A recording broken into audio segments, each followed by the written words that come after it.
Hello, today I'm in Suzuki SX4. In this video I'll show you how to put on reverse gear.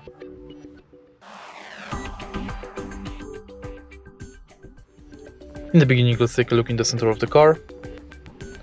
As you can see on the gearbox scheme, in order to put on reverse gear, you have to push the gearbox right and downwards, but also you have to pull like the center part of the gearbox up.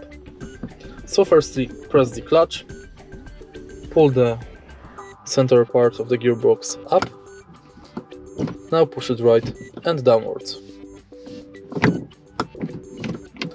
And that's it. If you find this video helpful, please leave a like, comment and subscribe.